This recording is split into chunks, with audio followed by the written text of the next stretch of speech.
NASA picks SpaceX to destroy the International Space Station after it retires.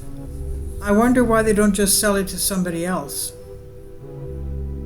Anyway, that's what they want to do. They want to destroy it. Let's see what they're going to do with it.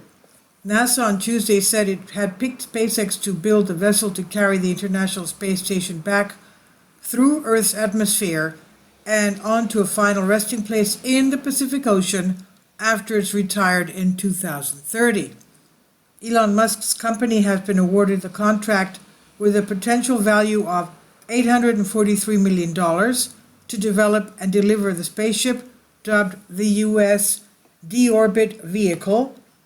Selecting a U.S. deorbit vehicle for the International Space Station will help NASA and its international partners ensure a safe and responsible transition in low Earth orbit at the end of the station operation, said NASA's Ken Bear-Sox in the statement.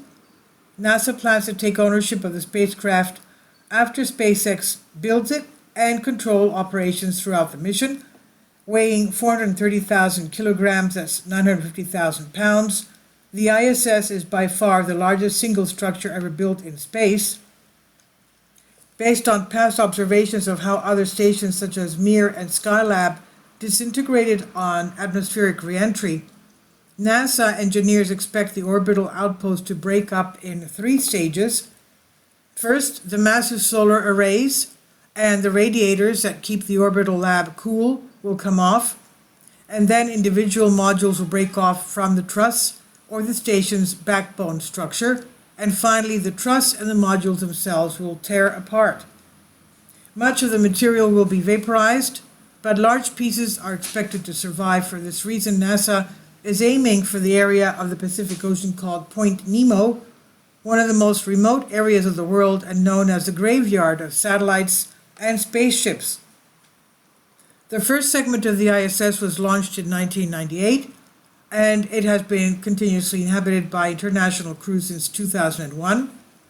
The US, Japan, Canada, and participating countries of the European Space Agency ESA have committed to operate the microgravity lab through 2030, though Russia, the 5th partner, has only committed to operations through 2028. NASA Chief Bill Nelson told Congress in April that, given the dire state of U.S.-Russia ties, it would be prudent to begin work on a U.S. deorbit vehicle to get the whole station down safely so it won't hit anybody or anything.